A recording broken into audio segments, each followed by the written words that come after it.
Coach Brian coming back at you, Driven for Health podcast. This is the show for men over 40 that are working out, or maybe they're not, and they just realize that in this phase of life, it's crazy busy, and their body and their health have taken a backseat because of life, family, kids, all those things. That's where we're bringing on Cliff Beach today. This is going to be a live interview. I hope that you enjoy it. Cliff has lived the grind that most guys do, right? The early go, late nights. He was a musician and still is. We'll talk about that, but some of the lifestyle that goes along with that, we call it the Hollywood hustle and the Hollywood shuffle. Now, with that, these symptoms caused some poor health to start showing up, and Cliff realized, hey, I'm overweight. I cannot keep living this way. He made a dramatic change in his life, from reversing some major chronic illnesses. Yes, you can reverse diabetes, people, to stopping drinking and just prioritizing some really bigger things in his life. This is a real story about a real person that chose to take a different direction. The result has been compounded in his life now, from his being a musician to his career to his relationships and all that. Cliff, welcome to the show. So happy to have you. Let's open up with a powerful statement. What's one thing that you want the listeners to take away from our conversation? Thank you, Coach Brian. The powerful statement is, you have to pick and choose your own heart, right? Being fat is hard, being skinny is hard, but at the end of the day, you have to choose which path you want to take, because ultimately life doesn't get any easier. You just have to get better. Constant and never-ending improvement. Oh my goodness. I am in that stage of life myself. 4 kids. My wife and I are both self-employed. My wife actually has 2 businesses.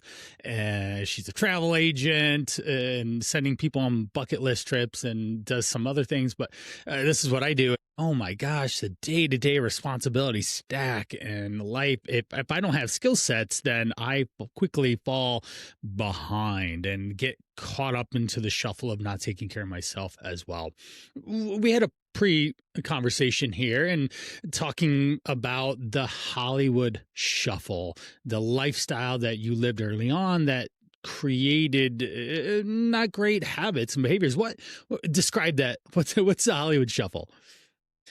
The Hollywood shuffle or the Hollywood hustle, you can do it wherever you are. So it's not just to LA, but LA being one of the most expensive cities, and being a musician or creative there, and seeing the inflation of the cost of everything is going up, but the wages are not going up to the level of the cost, is that you end up wearing many hats, which is great because you learn a lot of things. Yeah, skills, relationships, all sorts of just networking and opportunities, but you're still hustling.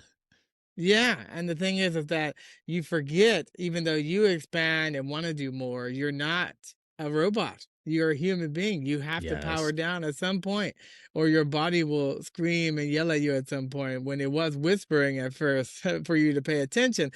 So through this whole process of doing the shuffle, you're doing whatever you have to do to make ends meet. It's great because you're taking control of your life, right? You're saying, I'm going to happen to life. Life is not going to happen to me.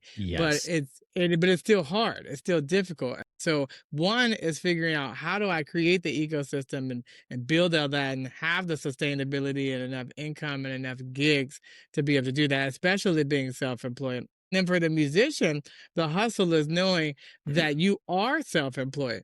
It's not just about being great at your art. It's about being great at your business. It's about you, Inc. You're a company. You have your personal brand. You know, how you look and how you portray yourself to the world and how you show up in social media, and people are tracking you. People are looking to see you do well. They're looking to pull you down.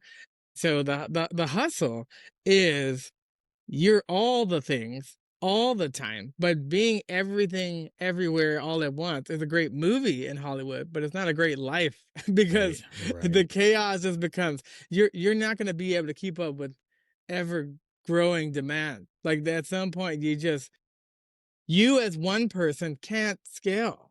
right? So you have to Right. figure out like, how do I scale my skills? How do I become like a robot? Where you have to start doing things that are recorded and on demand and Right. content that people can pull down so that you can have passive income. They can find you while you're Right. asleep. Someone can Yeah. find your music, that kind Uh, of thing. So it was just you're kind of, speaking right to our audience. These guys that listen in, they are busy. They have families. They are in their own phase of life. I find that 40s and 50s are their own battlegrounds in a sense, where you have to stand tall. You have to have energy because, as Cliff was just saying, there's an undertone of energy exchange with any type of transaction with humans. You either win, you get a +1, or you lose and you get a -1. That person will see it in your posture, in your body, in the language you use, how you come across, which is so important. So you were a musician, an entertainer, late night. Let's go back there a little bit. What were some of the lifestyle, the habits, routines that you got caught up in at that point in time? yeah, well, musicians, most of them I wouldn't say are the poster childs of health. Many of them end up, unfortunately, dying early from a myriad of things. One, not all musicians have access to healthcare all the time. But yeah, having late nights, being up late, where a lot of us are night owls and you're doing a lot of things. I mean, we when we get into the zone, we can laser focus and be working all the time. Like Yeah. we want to be working. That We flow, enjoy the right? You working. need Yeah. that energy, that flow like state. That's what you're seeking to get to that state of even the great teen spirit nirvana flow like state, right? to have Yeah. some really really good bangers out there and make your music elevate you. Yeah. So you think that when you sleep or power down or rest or stop to pause, then someone's going to eclipse you, right? So you're Yeah, like, I have to keep going. I have to be right. going. You think you're building up this like energizer buddy. So, like in your 20s, it's like almost when you're in your teens, like you're still rapidly changing and growing and like Right. evolving, where like you have this excess energy to burn off. So you can you can eat a whole sleeve of Oreos and you don't get fat Ye- because you're not right. at that point. So you Right. don't so then you build all these great habits from childhood and teens and in your 20s, and you think, I'll live forever. I won't have any health issues. Yes. Nothing will happen to me. I can Yeah. go. I'll take on more. When you I'm fall down, because life's going to knock you down, you bounce. yeah. But when you get older and you fall down, you're like, ow, that hurt. Slowly get up, and you don't realize that is coming. We always say it or hear it. Even me, and gonna be 43 here in about a week or 2 weeks, that my calves, when I go run, don't want to cooperate like they want. I can't just go wake up and run anymore. I probably should warm up and foam roll my calves before I go run. Yeah, that is definitely the thing. Whenever I see kids running around, I think to myself, God has a sense of humor because, like, why did you give them all the energy and their full heads of Yes. hair and luscious Yeah. locks and highlights? It's like they should be old Benjamin Buttons, exhausted. Then when I'm 40 and I need it, that's when I should Yeah. be the best. Right. But hopefully you figure out a way to start aging backwards. But ideally it's like, the music life, you're eating late because you're up late, and then you're eating whatever is around, and you're eating what you can get, which isn't usually the best quality food because you're Right. usually not thinking that way. For a lot of us, heavy drinking, you're out, you're getting paid in alcohol. Party, right? That's the Yeah. energy and the environment usually that you're in. Yeah, and also certain musicians, depending on your like, are you extroverted or you introverted or you Right. ambivert or whatever, it's like your social battery burns out. So then Yes. more alcohol and drugs or whatever it is, it's like to Coping keep you going. mechanisms. Right. Now Yeah. Well, let's take a quick time out here. Cliff was a musician, but not necessarily everyone listening in is a musician. It doesn't matter. The career path of someone in their 20s of doing jobs and starting to create that, going into an actual career, and then getting responsibilities and promotions and people under them and all this mount. So it's the same difference of where I don't have a lunch today. I don't know what to do. Or I'm going to go to this office meeting luncheon to meet with a client and I'm just going to eat whatever's there because this is fun. Or an after work experience. Oh, work's buying. Let's have some fun here. These are all related to any industry, any job that you fall into these bad patterns of behaviors, eating habits, drinking, whatever your coping mechanism is. Or for the love, we see it so much now is screens on screens on screens. Everyone's staring at a screen all day long. And the other S in our world, the sun, nobody sees it anymore. Yeah, you can tell that from the lack of vitamin D that people have, and just also how their seasonal affective disorder and other things of not getting enough sunlight and stuff like that. And working in an office, I mean, yeah, being that sedentary lifestyle, not moving enough, affects us. We don't notice that as we get older, but it's like you've been so comfortable in a way that is damaging you. You know, people in the blue zones and stuff you study, they get older and their bodies are still working properly. They're out gardening and climbing steps and doing Yes. stuff. It's Yeah. just a natural thing. We have to create centers for gyms and stuff to be fit now because we just aren't as Yes. active as we Right. were, you know, hundreds of years ago. But yeah, no matter what the type of job it is, it's like nothing happens all at once. So all the No. creeping up that's happening in the background, you're not going to notice. You're not going to notice that you're starting to get an hour or two less of sleep, or a Right. few ounces less of water, or you're Small shifting to more carbs and compromises, protein. right? Exactly. Yeah. Well, that's it's like boiling a frog. You can't do it all at once because that's how it then like overtakes you. Then Yeah, eventually yeah. now you're cooked. Now, what was the timeline of that, say, crescendo toward poor health, where you finally realize, oh my gosh, what was that timeline?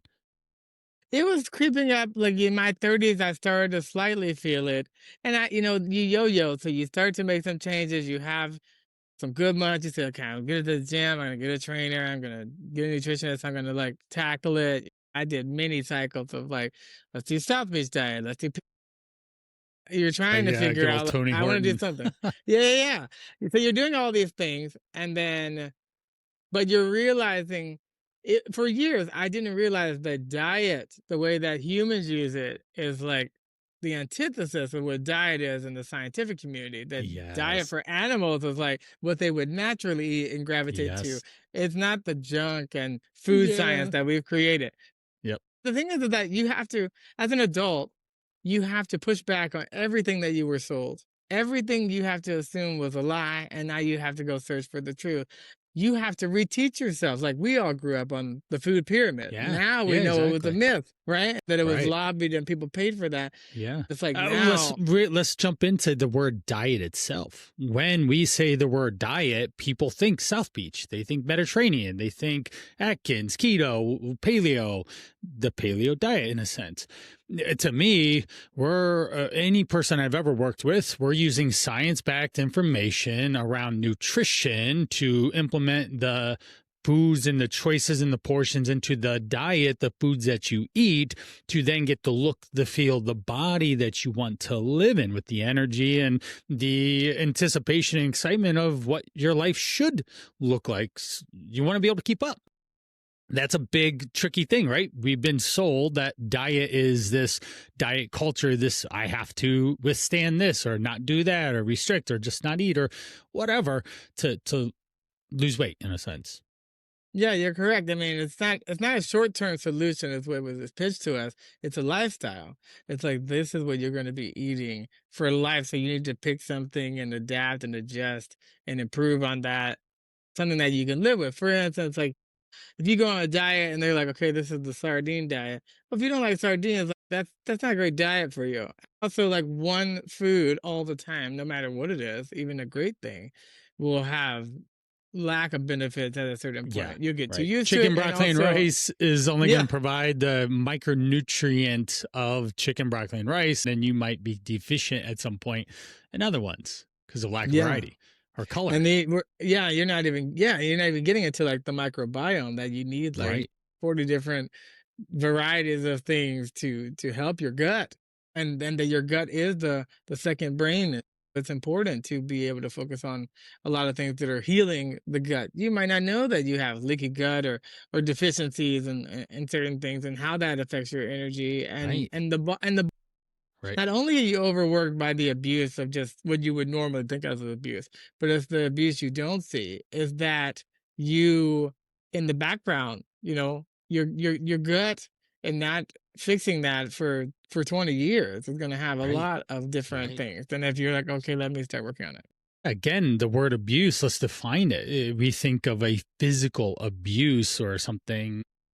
There's a lot of different abuses out there, but that's the first common one that most people, physical abuse. But you are abusing your body every day by choosing this poor ultra processed food over this whole food, as an example. It's just a one micro decision or one influence from $1 billion industry that is marketing to you to eat this ultra processed, very tasty, food science backed, fun little package container food thing, if it is even food, right? It's edible, it's calories, but should we label it food? I don't know. But that is a distinction there that Cliff is saying. Now, what were some of the health issues? So it took a couple years. What were the health issues that started showing up? Say where you were at when you graduated high school to body weight wise, and some of the poor health conditions that you accumulated doing these not great choices in the Hollywood shuffle. Yeah, I mean, they started showing up in originally like in my teens, but it was like they were much easier to control and fix. If I made sudden diet changes, I would see pretty quick results. By my 30s, I started to see the taper and slow down. Mid 30s, I would say, is when I had like fatty liver. And I wasn't sure what that was. They were like, "Okay, just avoid Right. fatty foods." I'm like, "Okay." And then right. No fried and foods. then yeah, and I was like, "Okay, fine." And then a few years after that, I really wasn't feeling well, and I hadn't been for like a physical in a couple of years until like maybe 6 years ago. I got diagnosed with diabetes, type 2 diabetes, high blood pressure, high cholesterol, and they're like, "Well, we're just gonna put you on these pills so that you can manage it." It just was then on the journey of like, okay, I don't want to be on medication forever. Eventually it just was like more medication, and the cycle of like, okay, I'm gonna have to do something about it. Like I wasn't getting the right advice to be right. able to actually reverse anything. I was like managing it, which meant like I was just living with it, like live with it, Right. basically. I didn't want that. Not only because it's like not living your best life, but eventually like I could just foresee that just more problems were gonna start stacking. Like it was starting the metas it's like you ever read that book, If You Give a Mouse a Cookie, like as a kid? Yeah, we It, have it it in my house still. yeah. So it was like that. It was like, well, if I give you this pill, then this pill causes this. Like years ago when my mom was a kid, she would have these headaches. They gave her a pill, but that pill gave her a stomach ache, and then that stomach ache gave her like had to go to the bathroom. Like it was like that's what happened. It was like the pills started affecting the other organs. One And I was like, pill what creates another pill. yeah, but I was like, but this organ wasn't nothing was wrong with that before we started taking the pills. And they were like, no, it's not the pills, it's just the progression. I was like, I don't believe that. So so yeah, so I basically left that doctor and got a nutritionist and went on this journey of I was like, I want to lose 50 pounds in 5 months. Put a Yeah. plan together. So They let's were go like, back to the actual peak of the despair in a sense. If you be kind enough to share the body weight, the number of pills you're on, how you felt, like really step back into that. I know you probably don't want to, but just think back to that because people listening are in that state and this is how they get woken up. I can say it's on blue in the face, but having you on saying the same things, well, Cliff said this and it really resonated and then I needed to change. So if you could step back into that just for like a half a second and explain that situation and how you felt when you woke up or all those things. well, I felt pretty gross. I tell people my checked liver light was on. But basically I went yeah, I got on the scale, I was about 220, 225. That was the biggest I had been, and I'm about 5'8". And so a pretty small frame. And so I think my A1C was at a 7 Yep. And just or so people know, 5.5.7 is when you get categorized into pre-diabetes. And then so 7 is on the lower end of being a type 2 diabetic, but you definitely are wearing that label now as a confirmed type 2 diabetic. I've had people as high as 15. If you're floating around here with a A1C of above 6, 7, or definitely 8, you need help now. Do not put it off. If you have morning blood sugar levels, if you even check them when you do have diabetes and they're above 200 in the morning, 110 is normal, but if they're consistently above 200, you need help now.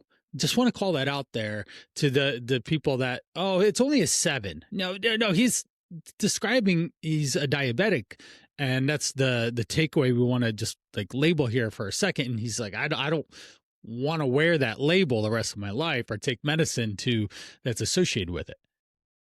Yeah, but so it's like I had all these numbers, which were great. At least I knew like, okay, the benchmark and what we could do, but they weren't explaining like greatly how How to diet and do it. nutrition affects you and what to do. Right. Yeah, that was like you Right. need, like they would always say like you need to lose weight. I was like, oh, and Right. how?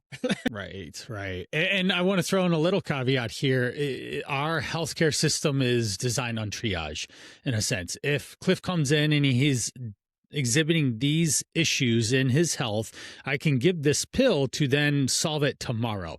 High blood pressure, get this pill, it goes down. High cholesterol, here's this pill, it normalizes. Right? If I have high blood sugars, insulin issues, metformin or similar, it gets normalized, and then you can go back into, say, a, in quotations, healthier state of being as where you were before you went into the doctor. And yeah, the doctor knows that you should be doing a lifestyle change, but they only see you for 15 minutes per their office and the number of people they have to see and the insurance that they have to bill and blah, blah, blah, because of our health care system is set up that way. But Cliff gets it, and so many people that I talk to leave the doctor's office with the blanket, you should lose weight and cut out carbs and sugars. And yes, we all know that's the way, but that's not how you actually change. That should be the wake-up call to go find help and a path, not just Google the internet forever. And that's exactly what Cliff did. He sought out help from a professional and then was able to start grasping what are the issues, the concept, the things that I need to do to start providing solutions to me every day. So you walk out of the doctor's office, and then what was the next step that you decided, say the line in the sand moment? Yeah, so the line of that moment was when I started on 3 different pills, and then the metformin got more pills added, so they added another 2, so now I'm up to 5. And then I had to take a 6th pill, which I don't even know what it did, to be honest, at this point. And but it caused a reaction, not like an allergic reaction, but it caused like the Yes. same reaction if I started to get Right. There's some contraindications on yeah. medicines against each other. Or it's just simple, if you're taking certain meds, you can't eat grapefruit because there's a very big interaction that you don't want to experience, as Yeah, an example. and yeah, that's true. Yeah, so we couldn't know what it was. We just knew, okay, this isn't going to work.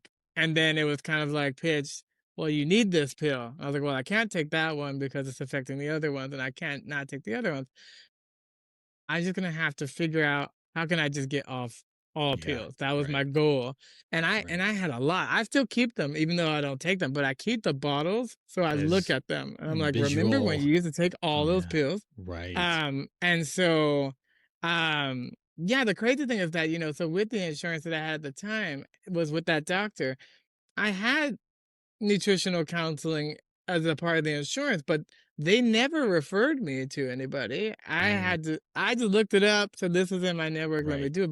But I was like, I could have gone to that nutritionist like years before because I was with that doctor for a couple of years.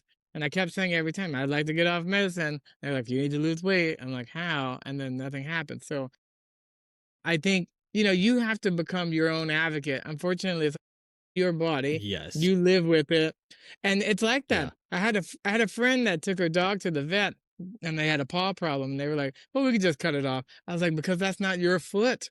that's how you feel because it's not you. So the doctor will never Right. be you to care with an Right. empathy. Right. I don't want my foot cut off from diabetes. Let's do something together about it. They Uh, never presented me with that. It's genetics and your genes and your ethnicity. They just weren't going to do anything. I think that we're maybe a little bit sure there is some nature in this, but it's very much more nurture in our environment, in our society. You could have said the nature versus nurture situation, maybe the 90s or something. Oh, you have genetics of diabetes or heart conditions or cardiovascular disease. Yeah, those still run true to this day, right? You can go get your DNA tested and you might have some traits that can lean you toward that, but the nurture side of this is significant in the impact, and the acceleration of you experiencing those things can happen through the what you put in your body, how much you move, how much water you drink, basic things, how much sleep you get.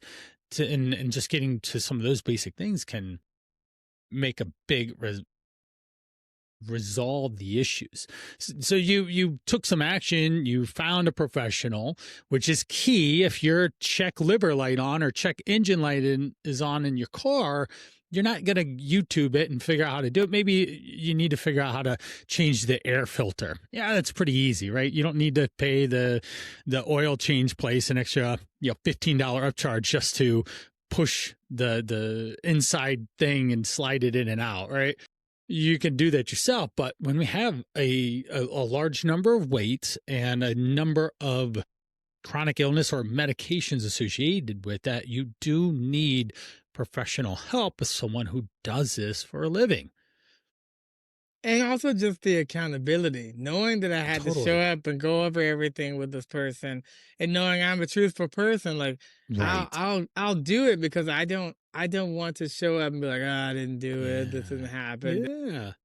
And it's to your own detriment, too. It's like you're gonna be better by doing it. Most people can be self-managed to a point, but it's nice to have an advocate, someone in your corner, someone who can Yes. just tell you this is working, that working, tweak, or this is working, keep doing that. But I mean, with doctors or whoever you're talking to, it's about like more of a holistic approach. So it's like when you go in there, they have to be like, okay, we see these happening, we see your A1C, we see your cholesterol and triglycerides, whatever it is. But how much fast food do you eat? Question like, Right. how many drinks actually do you have in a week? Because sometimes they're Right. like, "Oh, I have 2 a day." It's like, 2 a day? 2 an hour? Whatever, like so it's like Yeah. you have to be realistic. And so then from there, it's also with choosing your heart. Is it difficult to give up alcohol and be out with people at a gig and everybody's drinking and you're the odd man out? No, not now, but in the beginning, it's difficult. Huge, right? And some of it's the social circles that you hang out in, the relationship you have with those people. I see this all the time as people start changing and all of a sudden they create friction in their life.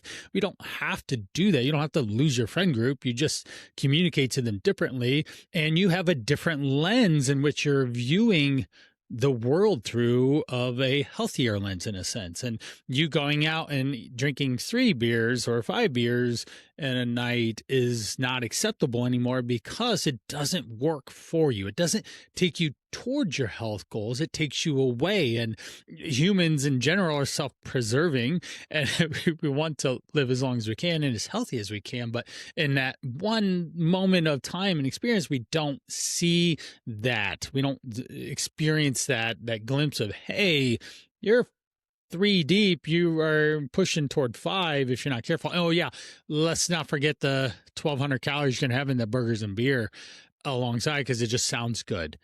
And now you're 2,000 plus calories in at that one experience, going in the way the wrong direction. Yeah. There's safety issues and other issues. It's not about Yeah. judgment, and it's Oh, again, you totally get to not. choose and pick what you Yep. decide to do, but for me, it's like you gain a lot of clarity, the mental clarity, focus, stamina, because you don't realize, especially with alcohol, because it's a depressant, like, Yes. there's just a lot of stuff that you don't get done, like productivity-wise, because it slows you I get down. tired. If I drink, I get tired. It's Yeah. I'll get that little buzz in a sense, but then I get tired. And it's like, yeah, my enthusiasm and excitement or productivity definitely takes a dive, and it's just not as productive. I'll drink socially, but I usually don't drink much at all week to week, Yeah. day to day. And yeah, it has a lot to do with identity too. Like people Yes. identify you with that. Yeah. Same Yep. with same with illnesses. When people take it on as an identity, then it makes it harder to get out of it, right? So if they're like, well, that, Yes. oh, I'm just not feeling well. That's just my diabetes or whatever. You'll just die from that because you'll never let it go because now you don't know who you are without it. In the same way, when I gave up alcohol, Identity. people are like you're so fun and you do that. It's like, but I'm Yeah. fun before. I was like, I was like, how? I was like, I was a fun kid. Like I had Yeah. years of not drinking before. I was like, Right. it can be done. We've all proven that with Yeah. 21 years it can be done. Yep. But it's again, you really have to be. The four agreement says you have to be impeccable with your words, your verbiage, and how Yes. you speak about Yes. everything.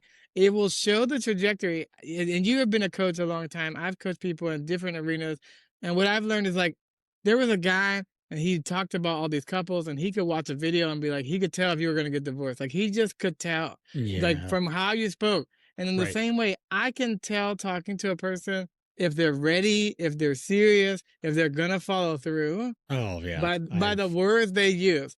Yep. Anytime like someone was like, "I'll see you sometime." I was like, "We're not scheduling this because you're not going to you're not gonna show Yep. up." I can already tell you've built a out, and I'm Yes. like, when Yes. you're There's a serious, trap door somewhere that you're gonna sneak out.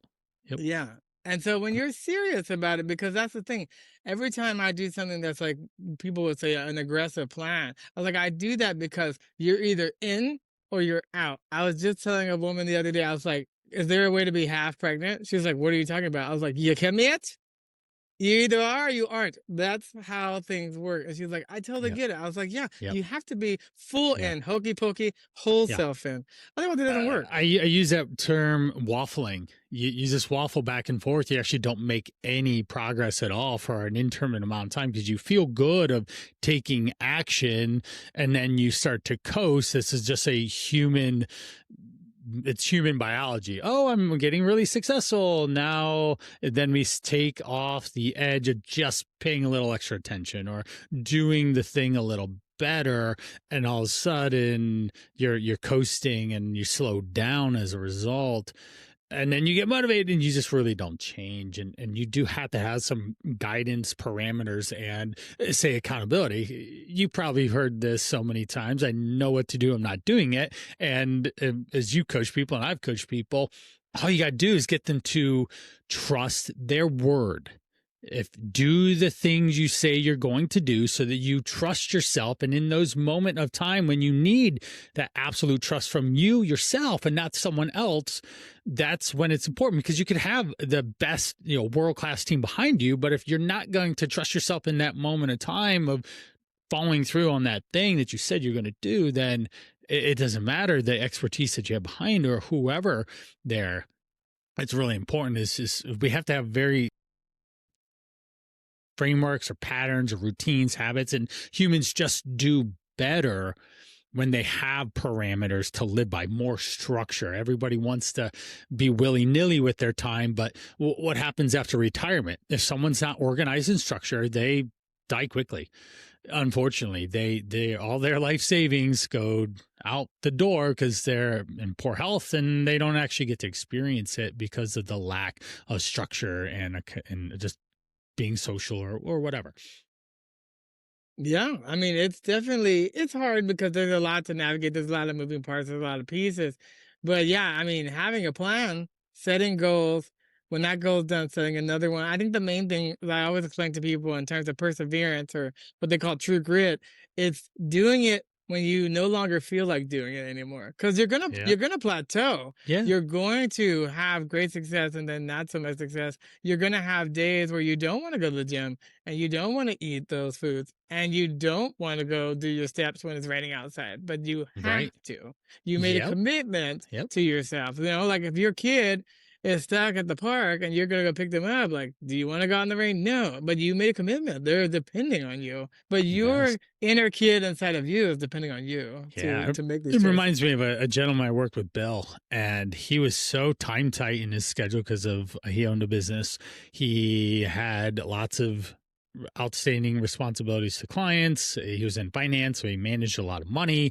There's a lot of pressure there. He would get up, he'd be looking at the markets and going to work and talking to clients, looking at markets, and then he would go home. But when he decided to change, he was so sedentary during the day that he actually had to set a large chunk of time in the evening in his personal time to then move his body for 90 plus minutes straight through. Not hard. He didn't have to do crazy intense workout, but he'd have to go on a walk, a hike, or a bike or something for 90 straight minutes because his day-to-day life was so sedentary, and he didn't realize it until the point of which he got called out.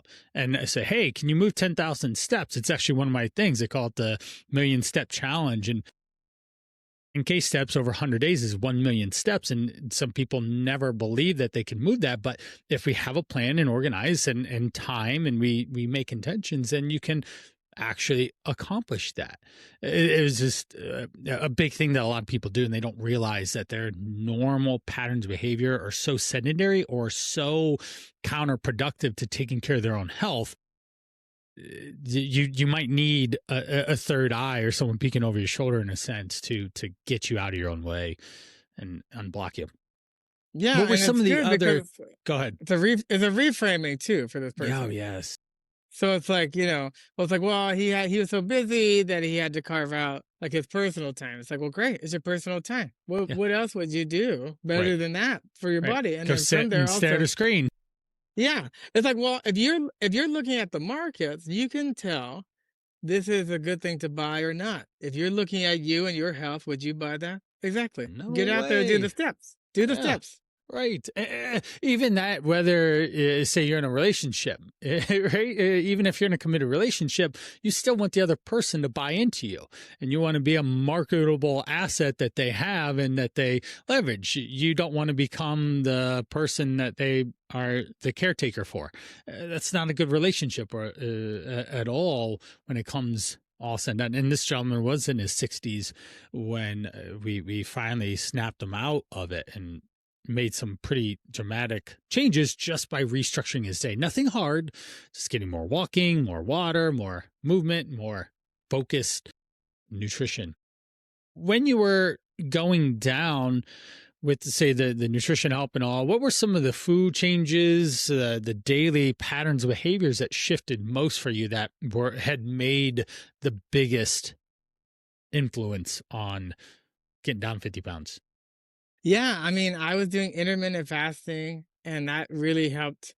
For people with diabetes, what intermittent fasting does is they're like having that longer window of not eating allows your body to like absorb more of the excess because it's not focusing on digestion as much.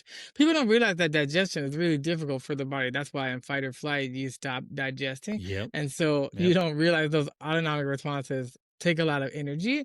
And so yeah, it was like that, and then figuring out like focusing on more protein and fiber and whole foods and cooking foods more than eating out. Yep. But mostly, yeah, I did my 10,000 steps every day. So I got to the million, and I would do much more than that. People were like, how many steps have you done like in one day? I was like, I don't know, 35,000. They're like, that's crazy. I was like, I walked for like 12 hours. But it's like, I take them on my calls. I started moving it. Yeah, me too. Yeah, walk and talk. Yeah, I noticed I get better ideas and doing that, but it's like hydration and then sleep. People don't realize that like if you don't sleep, you gain weight. So like if you only like I would sleep like 5 hours a night, and when you do that over time, one, people say like you have a sleep debt, and like you don't. Like you can never repay that. It's not like, well, I haven't slept, no, so let me sleep for like 24 hours. sleep on the weekend. No, it doesn't work like that. Right. Yeah, and so then, and also you won't like you look at your client. It's like, well, he got to 60. He didn't become that in the last year. He had been that way for years. It's a neglect, and so yeah, it was just focusing on the tracking, the accountability. I've been tracking everything I've eaten with a calorie deficit, so I did have that. I've been tracking that almost 900 days straight as a streak. Yeah. Okay. And but knowing that, like, I would say in theory, for the most part, you can eat whatever you want at the calorie deficit, but what you'll learn is how to budget them, Something. right? Yeah. Yeah. Exactly. So Yep. if you go to In-N-Out or wherever, Cheesecake Factory, you blow it, and you're like, well, I I just stopped guess eating. That was the I'm done commitment. So eating like, for the day. I yeah, I that myself have been in that place. I did the Elvis pancakes at 11 a.m. and it was two dinner platter sized pancakes with all the toppings, the butter, the syrup, bacon, peanut butter, banana. And yeah, that was basically the only thing I ate in the whole day. Said, all right, I guess I spent my budget here. It was very good, but I remember this from easily 12 to 15 years ago is when I did it, and I still recall that experience. I enjoyed it, but I stopped eating the rest of the day because that was the consequence of what it is. Now, I just want to point out, Cliff used tools. He found a professional. He leveraged whether we call it intermittent fasting or not, there's a time in the day that he ate and a time in the day that he didn't. So he had basic structure around, oh, it's 9 p.m. I'm hungry. You're not eating because you don't eat after 9 all of a sudden, right? That becomes the play. Now I eat right before I go to bed. That doesn't matter because my time window shifted. I don't usually eat before 10 or 11 o'clock. I actually ate right before we got on this at 10:30ish, 10:40 in the morning, and my last meal was 11. So timing of the day doesn't necessarily matter, but he's setting up boundaries. He used tracking as a tool to help identify what is in the food he's eating, the proper portions of those foods, the combinations of the foods, understanding calories as the most important. If you go back to episode 5, I talk about calories. Episode 6, I talk about the macronutrients and how to understand what protein, carbs, and fats and how they work together. And then we get into, say, the lifestyles, episode 11, that I dive into that. So you can go back to listen to those to get a little bit deeper into specific what might be a good option for you. But just saying, Cliff found guidelines, found rules, found boundaries that he could commit to. I love saying this, and you would hear this in episode 30, Brianisms. What we do in 2 weeks, we do in 2 months, we do in 2 years, because that's how you create a lifestyle that you can continue on and not burn out. And that's some of the undertone of what we experienced in the Hollywood Shuffle phase of our conversation. And a lot of people are still trying to do their own Hollywood Shuffle in their 40s with juggling all the things. And we both understand that. And that's why we're talking to create some inspiration, connection with people listening. You have a choice. I think that's one of the very first things Cliff said is you have a choice to decide what's your hard, living life in a healthy way or living life in an unhealthy way. Either way, it's a direction and it's going to be its own challenges. But it's just as hard to be healthy as it is to be 50 pounds overweight. That's a really different hard in terms of time, energy, money, right? Even if he has great insurance, there's still a significant amount of costs on time or on his insurance bill. Right now, he's already in the next bracket up. Oh, this guy gets charged more because he has 6 medications under him. So it affects his bottom line, the money in his pocket. If he's already hustling because he lives in LA, why would you want to make it even harder on yourself in a sense because of a poor lifestyle and poor day-to-day choices? So what's the payoff, Cliff? So you took action, you had poor health, and it finally slapped you in the face. A doctor's visit was just like, bam, let's change. You got help. You used tools. What's been the payoff? To tell people what, by taking care of yourself, what are the bigger things that now you can spend your time, your energy, your passions on as a result of living in a hard, in quotations, better health situation than you were? Well, I mean, I definitely was able to expand my business, not only in my work. I work in corporate digital marketing, but in music, in a variety of areas. I've been on TV as a house band leader, and then going on to be on radio and a bunch of stuff. But the main thing is that I have the energy, and you've already cultivated so much discipline in so many areas that spilling that over to the others, it's like you exponentially start to make more Plus, people, it signals to people that you're a serious person. Like at work, everyone saw that I lost the weight. They they're like, wow, that person really can focus and be dedicated to something, and encourage them to see it. Not because I was like, you should do this, but it was like immediately once Led, people saw that transformation, people were like, what did you do? What did you led do? by What did you example, do? right? And that's but leading by example, but also like if you're doing the right things and you're showing up to life and that's being pushed out there, people will talk to you. They will ask you naturally. Like you don't have to go advertise that. They Right, will know because they'll right. see it. They saw you before and they know after. And yes, the benefits of like how you look, so marketing, pictures that we took after, publicity stuff, everything looked great because it was just like a different person. And as like as you get older, unfortunately, marketability for a musician, it's like you market how you look. So Yeah, like by looking younger, like people are like, oh, you're in your 40s, and we would never know. It's like, well, yeah, that's nice, it's a compliment, but what it means is that you can go into other arenas. Like I can right. go and perform with people who are 20 and it just all Yes. works out Yeah, yeah. because they're like, oh, I don't want to I don't want to show up as the old man. Old in terms of seasoned and great at what I do, but not old in terms of like decrepit and wheeling me in there. The set starts at 10 o'clock, Cliff. You ready? It's like, Yeah. oh, that's past my bedtime. I can't do this. Yeah, exactly. But it's like also just like when I said you clear up your thoughts, you get so many better ideas. I can't prove why, but it's like your body now can it's freed up to Yeah. be able to think Yeah. bigger and You're to not do thinking other about things what aggressive. you don't have so much bandwidth. You're not thinking about what am I eating today or how do I feel? I feel so tired right now at 1, 2, 3 o'clock or in the afternoon, but maybe even 9 o'clock in the morning. Wow, I just woke up and I'm exhausted already and I don't want to think. I don't want to do because of it. Yeah.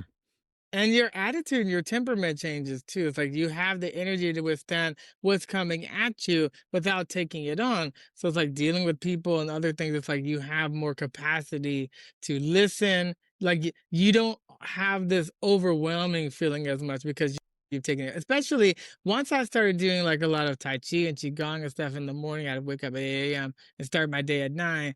Having that hour for myself carved out and then doing my steps and everything else and also kind of having a plan kind of pre-planned in place, it took a lot of that thinking. That's why Steve Jobs always wore the same shirt and pants because he Yeah. didn't want to think Decision about that. fatigue.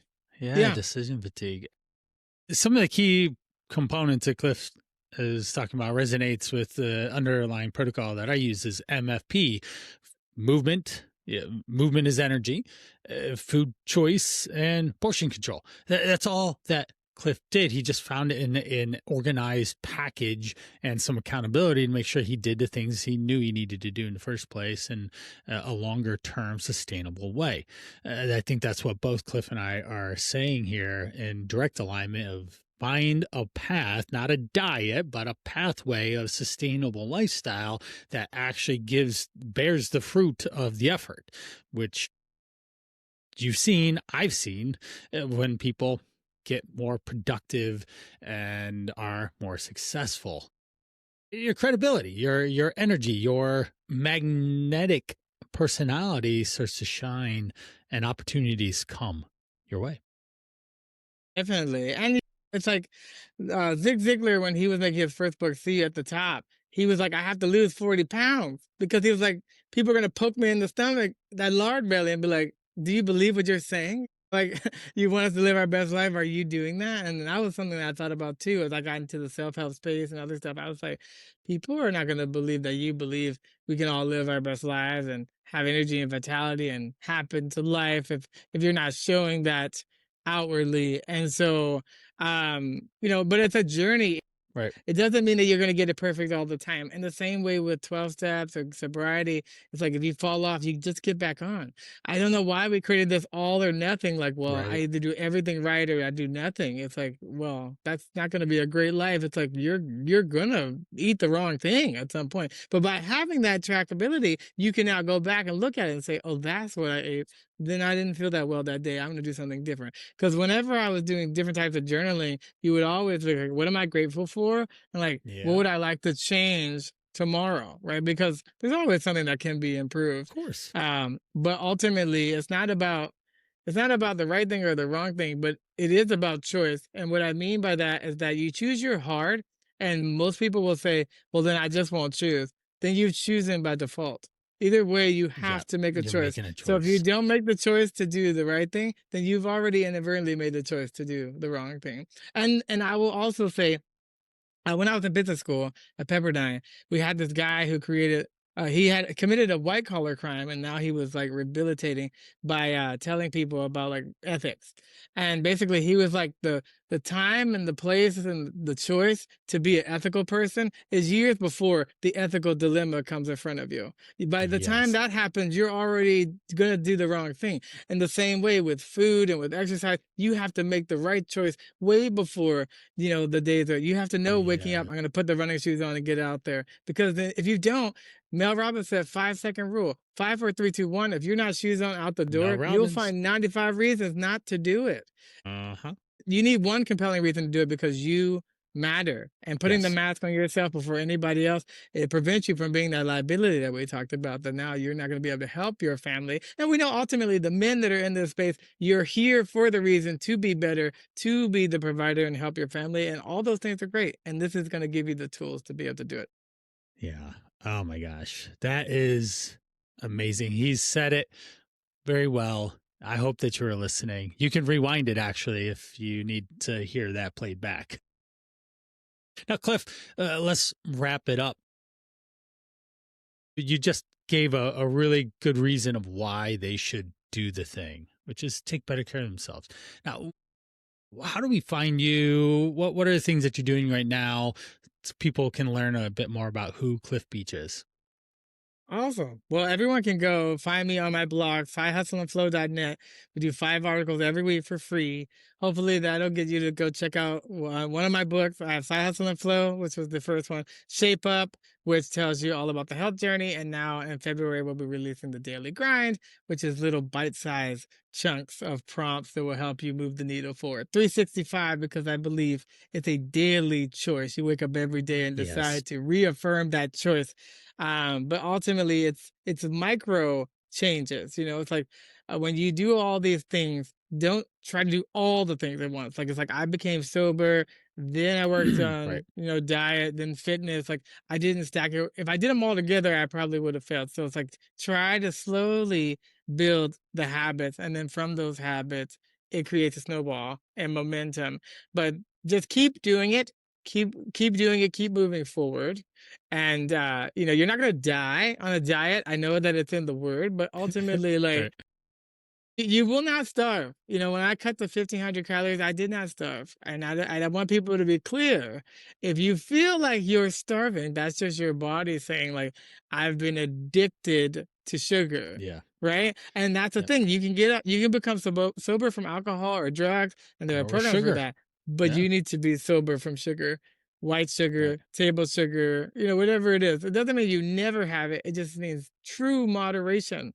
Yes. And that's because most of us are addicted to sugar, and because we learned it for not, I would say, the fault basically of our parents. You learn that, like, when you're crying at 2, here's a cookie, now you feel better. And you don't know now, but you've created a trajectory in that person's like, when I feel bad, I'll grab this.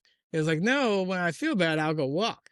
I'll feel bad, I'll go work out. I'll feel bad, I'll read or listen to a podcast. Like, there are ways to cope and other things. And like I said, it's not a judgment thing. It's just an awareness. Having the self-awareness that something needs to change. And then when you listen to the inner voice inside you that's whispering, that's quiet and drowned out, it will tell you what you need to do.